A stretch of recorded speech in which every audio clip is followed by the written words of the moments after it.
गांव में तो सब जगह अकाल की परिस्थिति हो गई है। लगता नहीं कि अब इस गांव में ज्यादा दिन रुकना उचित होगा। काम के लिए बाहर गांव तो जाना ही पड़ेगा। यही सोचकर रामू अपने गांव से निकल पड़ा। कई कोस पैदल चलने के बाद वो सुखपुर गांव पहुंचा। ये गांव उसके लिए बिल्कुल अनजान था। ना वहां उसका कोई ठिकाना था और ना ही कोई पहचान। जेब खाली थी और पेट भूखा।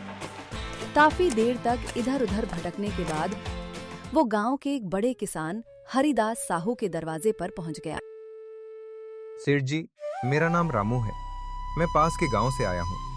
हमारे गांव में अकाल पड़ गया है। खेत सूख चुके हैं और लोग भूखे प्यासे घूम रहे हैं। अगर आपके यहाँ मुझे कोई काम मिल जाए तो ये मेरी बहुत बड़ी मदद होगी। हरिदास साहू ने रामू को ऊपर से नीचे तक ध्यान से देखा।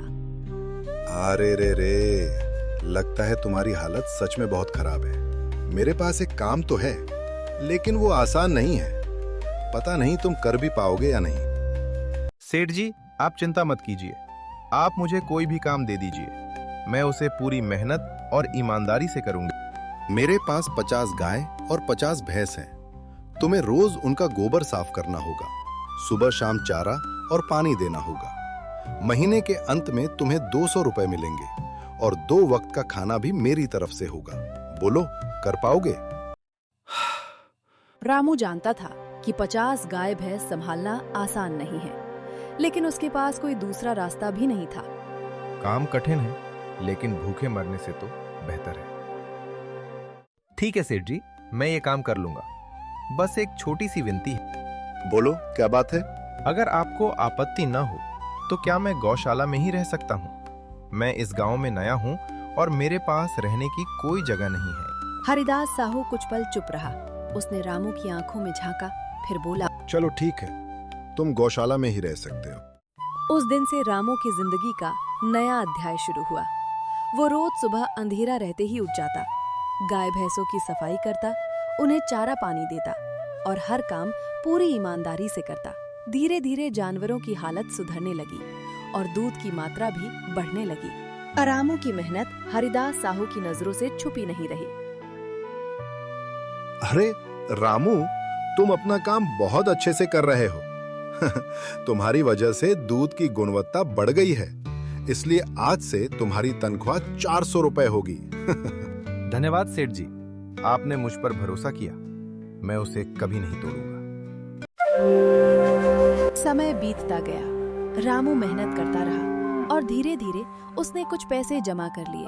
उसने गांव के किनारे अपने लिए एक छोटी सी झोपड़ी बनवा ली। अब वो दिन में काम करता और रात को अपने घर में चैन की नींद सोता। कई साल इसी तरह गुजर गए और रामू के पास अच्छी खासी रकम जमा हो गई। एक दिन रामू के मन में डर बैठ गया। सेठ जी, आजकल गांव में चोरी की समस्या बहुत बढ़ गई है और मेरे पास कुछ रुपए भी जमा है जो मैंने अपने घर में रखे हुए हैं, पर मुझे उन पैसों की चोरी की चिंता हो रही है। आपको तो पता है कि मैं दिन भर आपके पास ही काम करता हूँ और सिर्फ रात में ही घर सोने जाता हूँ, इसलिए मुझे रोज उन पैसों की चोरी की चिंता सताती है। हाँ भूषण, तुम बात तो बिल्कुल सही कह रहे हो। आए दिन गांव में नए नए चोरी के किस्से सामने आ रहे हैं और दिन भर तो तुम्हारा घर खाली ही रहता है, तो चोरी होने की संभावना तो जरूर।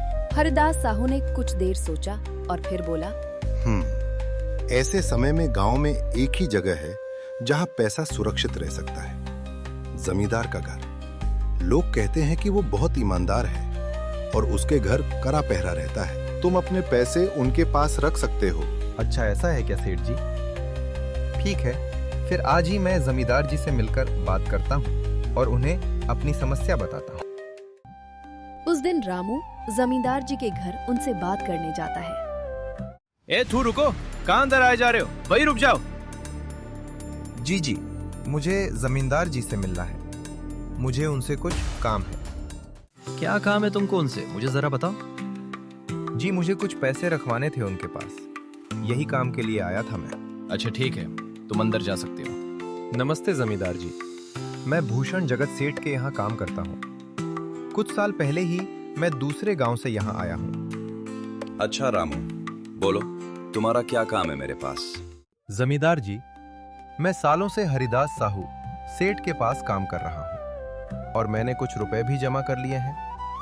पर बात यह है कि गांव में चोरी की समस्या बहुत बढ़ गई है, तो मुझे अपने रुपए घर में रखने से डर लग रहा है। अच्छा, कितने रुपए जमा किए हैं तुमने?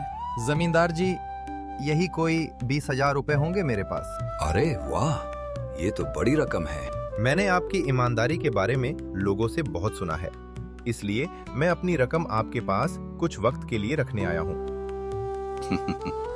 तुम निश्चिंत रहो, तुम्हारे पैसे मेरे पास पूरी तरह सुरक्षित रहेंगे। और रामू ने अपनी मेहनत की कमाई जमींदार को सौंप दी और मन में संतोष लेकर घर लौट आया। 2 साल बाद रामू ने सोचा कि अब वो अपनी खुद की जमीन खरीदकर खेती करेगा। इसी उम्मीद के साथ वो अपने पैसे वापस मांगने जमींदार के पास पहुंचा, लेकिन वहां उसके साथ ऐसा हुआ जिसकी उसने कभी कल्पना भी नहीं की थी। जमींदार जी, मैं अपने रुपए वापस लेने आया हूँ। आपके पास मैंने 20,000 रुपए दिए थे संभालने के लिए। अरे भाई साहब, मैंने पहचाना नहीं आपको।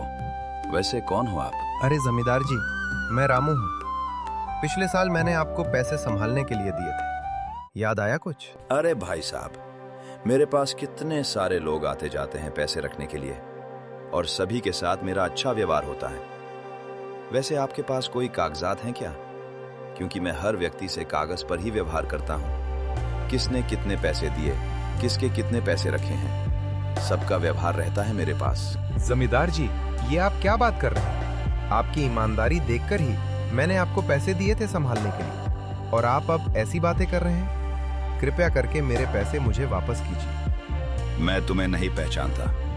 बिना किसी कागज के मैं किसी को पैसे नहीं देता। कृपया करके मेरे रुपए मुझे दे दीजिए। बड़ी मेहनत से मैंने वो पैसे जमा किए थे, मुझ पर ऐसा अन्याय ना करें। अरे क्या ये झूठ मूठ का रोना धोना लगाया है? लगता है तुम ढोंगी हो और मेरी ईमानदारी और भोलेपन का फायदा उठाकर मुझसे ये रुपए लेने आए हो। रुक, तुझे अभी सबक सिखाता हूँ। जमींदार अपने आदमियों को बुलाकर रामू की पिटाई करने को कहता है।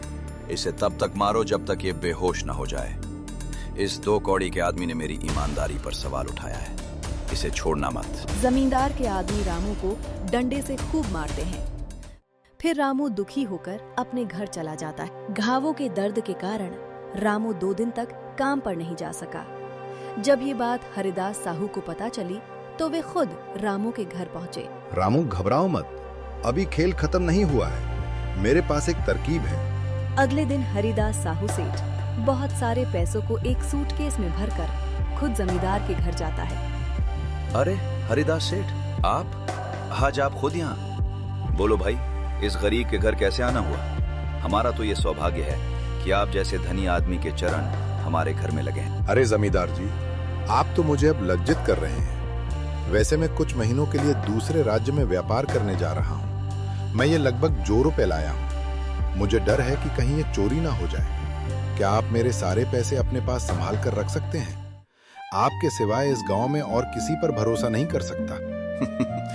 अरे हरिदास सेठ, ये भी कोई पूछने की बात है? मेरे पास आपके पैसे बिल्कुल सुरक्षित रहेंगे। आप निश्चित होकर व्यापार करने जा सकते हैं। इस बार तो बड़ी मछली हाथ लगी है। बार बार ऐसा मौका नहीं मिलता। भारी माल हाथ में लगने वाला है। तभी वहाँ पर रामू आ जाता है। अरे रामू, तुम? अच्छा हुआ तुम आ गए। मैं तुम्हारे पास ही आने वाला था। मुझे माफ करना, उस दिन तुम्हें पहचान नहीं पाया। इतने सारे लोग मेरे पास आते हैं तो जरा परेशानी होती है, पर मैं अपनी बातों का बड़ा पक्का हूँ। हाँ रुको, मैं तुम्हारे सारे पैसे अभी देता हूँ। रामू ने हरिदास साहू का धन्यवाद किया और सीखा कि ईमानदारी देर से सही लेकिन जीतती जरूर है। कुछ समय बाद जमींदार की सच्चाई सबके सामने आ गई और उसके खिलाफ कार्रवाई हुई। रामू को आगे बढ़ने का मौका मिला और उसे खेती के लिए जमीन भी मिली। आज वही रामू अपनी कहानी से दूसरों को यह सिखाता है कि मेहनत और ईमानदारी कभी बेकार नहीं जाती।